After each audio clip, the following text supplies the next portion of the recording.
जय माई की।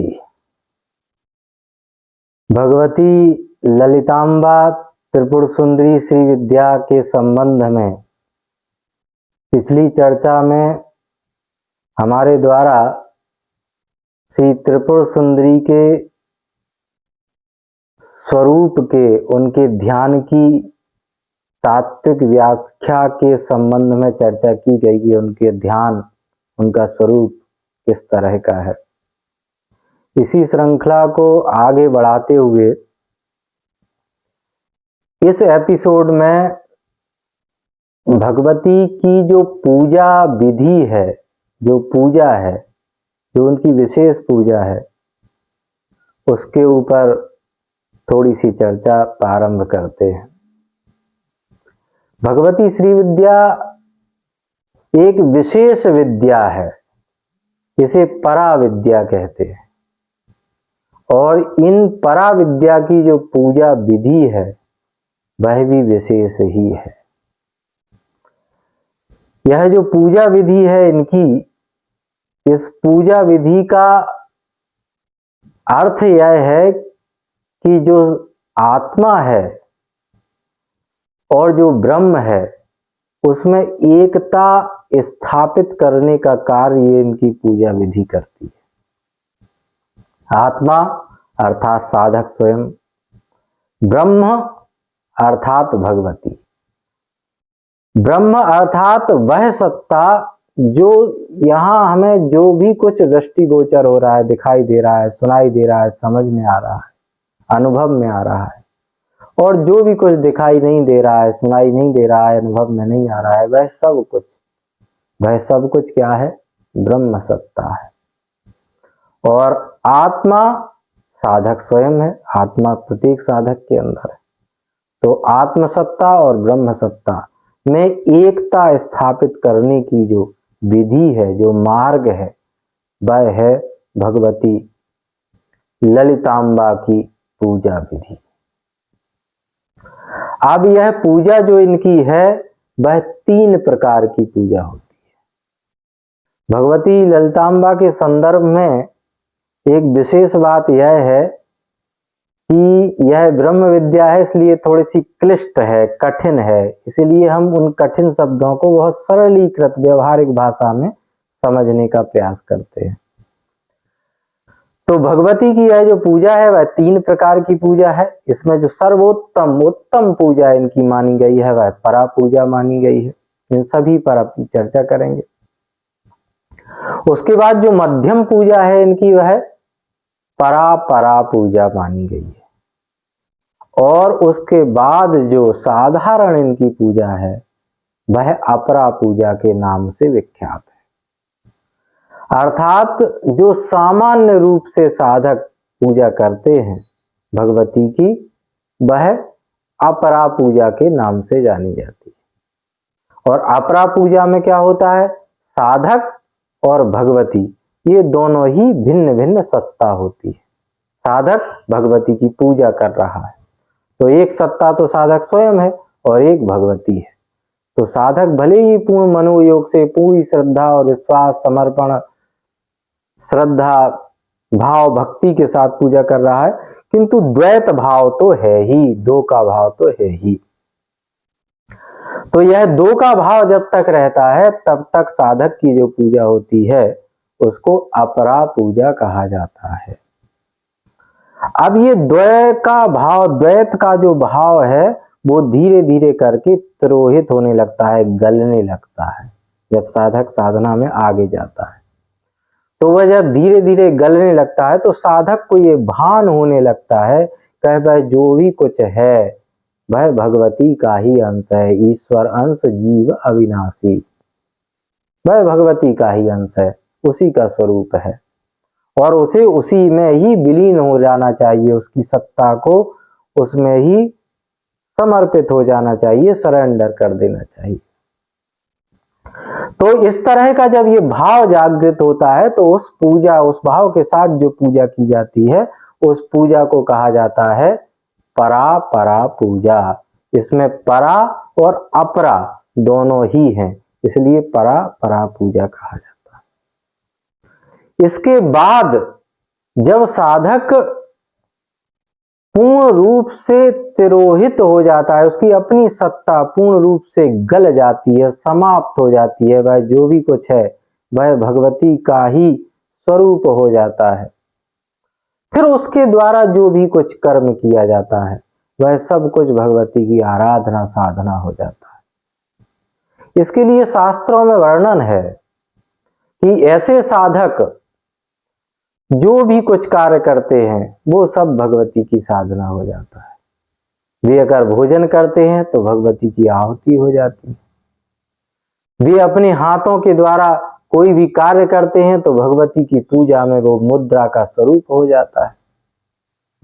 वे अगर विश्राम करने के लिए लेट जाते हैं तो साष्टांग प्रणाम भगवती को हो जाता है। वे जो भी कुछ कार्य करते हैं वह सब कुछ भगवती की साधना आराधना में प्रतीत हो जाता है, बनने लगता है, उनकी साधना आराधना ही हो जाती है। वे जो भी बोलते हैं वो भगवती का मंत्र जप उनकी चर्चा हो जाती है। ऐसे बिरले साधक होते हैं हमारे सदगुरुदेव भगवान जैसे। वे साक्षात भगवती का ही स्वरूप है। वे शिव और शक्ति का साक्षात स्वरूप है। सदगुरुदेव भगवान के दर्शन कर लेने से शिव और शक्ति दोनों के दर्शन प्राप्त हो जाते हैं।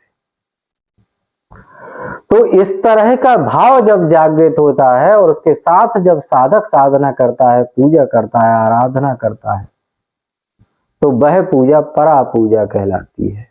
और उन्हीं को फिर समाज ऐसे ही साधकों को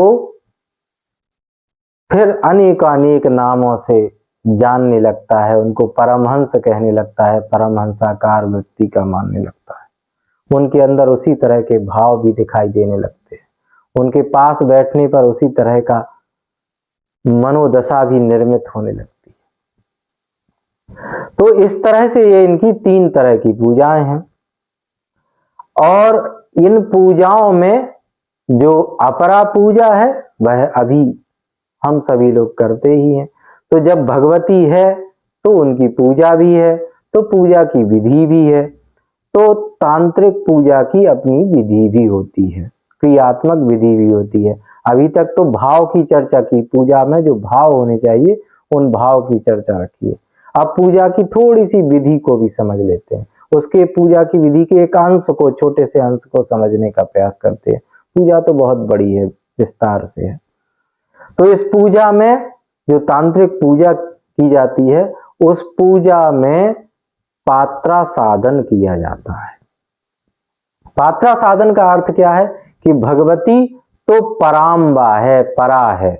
वह प्रकृति के किसी नियमों में बंधने वाली नहीं है, उन सब से परे है, किंतु प्रकृति उनसे उत्पन्न है। तो प्रकृति और जो सृष्टि उनसे उत्पन्न है वह सृष्टि पात्रा साधन के रूप में उनके समक्ष प्रस्तुत की जाती है। ये पात्रा साधन में प्रायः सामान्य तौर पर 3 प्रकार के पात्रों को स्थापित किया जाता है। और पूजा आगे जाती है तो उसमें और भी पात्रों को जोड़ा जाता है, अनेक तरह से पूजा की जाती है।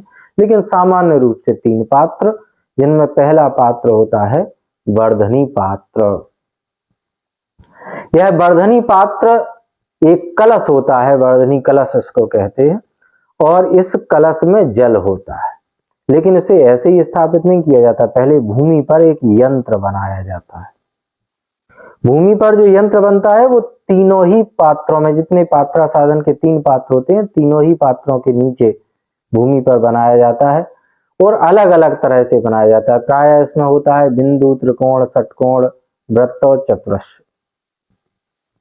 अब इसमें जो बिंदु है यंत्र का वह आकाश तत्व का प्रतीक होता है, त्रिकोण अग्नि तत्व का प्रतीक होता है, षटकोण वायु तत्व का प्रतीक होता है, वृत्त जल का प्रतीक होता है, चतुरस्र पृथ्वी का प्रतीक होता है।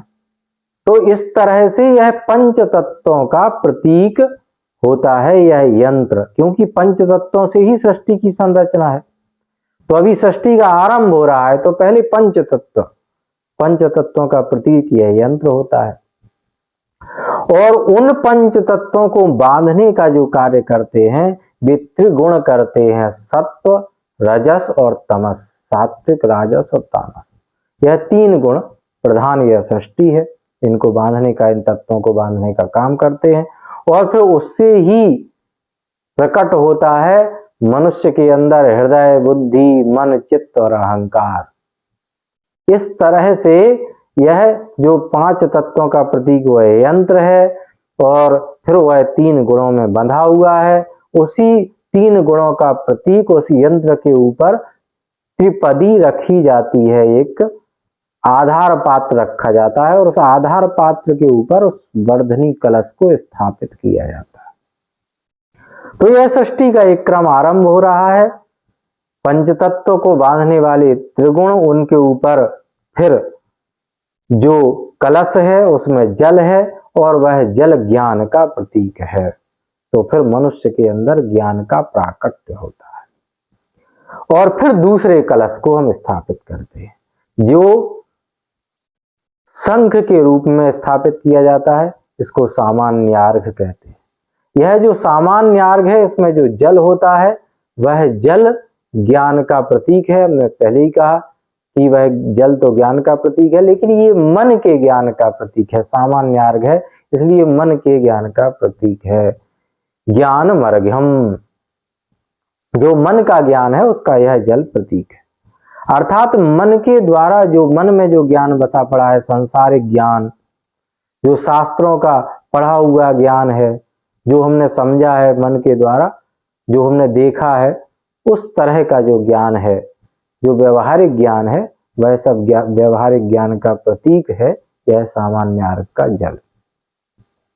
उसके बाद जो तृतीय पात्र स्थापित किया जाता है भगवती के सामने, वह है विशेषार्घ। इसमें विशेष जुड़ा हुआ है और विशेष अर्घ का जो जल है वह विशेष ज्ञान का प्रतीक है, जिसे आत्मीय ज्ञान, आत्मा का ज्ञान कहते हैं, जिसे ब्रह्म ज्ञान कहते हैं। और यह ब्रह्म ज्ञान क्या है?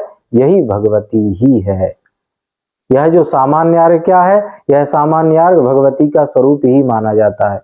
इसलिए इसका जो जल है वो जल क्या है? ज्ञान का प्रतीक है, ब्रह्म ज्ञान का प्रतीक है। और ब्रह्म ज्ञान क्या है? साधक के अंदर जब ब्रह्म ज्ञान प्रकट होता है तो वह भगवती का स्वरूप हो जाता है। जैसे हमने अभी चर्चा रखी थी, परा पूजा में साधक स्वयं भगवती का स्वरूप हो जाता है। तो यह जो ब्रह्म ज्ञान है वह ब्रह्म ज्ञान ही भगवती का स्वरूप है और विशेषार्घ का जो जल है वह उसी ब्रह्म ज्ञान का प्रतीक माना गया है। तो इस तरह से ये सृष्टि का क्रम भगवती के सामने प्रारंभ हो रहा है और फिर वह उसी की ओर जा रहा है, भगवती की ओर ही जा रहा है। भगवती मय होना है। तो साधक जो भी कुछ पूजा कर रहा है वो भगवती मय होने के लिए कर रहा है, भगवती में लीन होने के लिए कर रहा है। अब जो भगवती में लीन होने के लिए कर रहा है तो फिर भगवती क्या है? वह जो श्री विद्या है वह क्या है? वह शक्ति क्या है? तो आज के विज्ञानी भी इसको मानते हैं, आज का विज्ञान भी इसको मानता है। आज का विज्ञान कहता है कि कोई भी वस्तु हो, उस वस्तु को जब वह देखता है तो वह अणुओं की संरचना में देखता है, परमाणुओं की संरचना में उसको देखता है। तो वह वस्तु अणु और परमाणुओं से निर्मित है और जब अणु परमाणुओं को तोड़ा जाता है तब उसमें से जो ऊर्जा निकलती है उसे आज का आधुनिक विज्ञान कहता है इलेक्ट्रॉन, प्रोटॉन और न्यूट्रॉन। यह 3 प्रकार की ऊर्जा उससे निकलती है और उस 3 प्रकार की ऊर्जा को तंत्र के ग्रंथ कहते हैं सत्व, रज और तमस, सात्विक, राजस और तामस, त्रिगुणा। और उस ऊर्जा को भगवती का स्वरूप मानते हैं और उसी तरह से सात्विक, राजस और तामस में उसका विभाजन करते हुए जब हम भगवती को मानते हुए भगवती की छवि को देखते हैं तो महाकाली, महालक्ष्मी, महासरस्वती को देखते हैं, सात्विक, राजस और तामस। तो इस तरह से यह जो शक्ति है महाकाली, महालक्ष्मी, महासरस्वती, ये भी जिनसे पराशक्ति से निकली हुई हैं, अवतरित हुई हैं उस पराशक्ति को हम कहते हैं पराम्बा भगवती षोडशी ललिताम्बा त्रिपुर सुंदरी श्री विद्या। यही वह पराशक्ति है जिससे यह सब कुछ उत्पन्न हुआ है। ऐसी पराशक्ति की साधना प्रत्येक साधक को करना चाहिए। यही इनकी पूजा की विशेषता है कि साधक उन जैसा हो जाता है, उनमें लीन हो जाता है, उनमें समर्पित हो जाता है, अपनी सत्ता खो जाती है साधक की, भगवती मय हो जाता है, और यही उसकी पूजा की एक विशेषता है। तो पराम्बा की पूजा भी परा पूजा होनी चाहिए।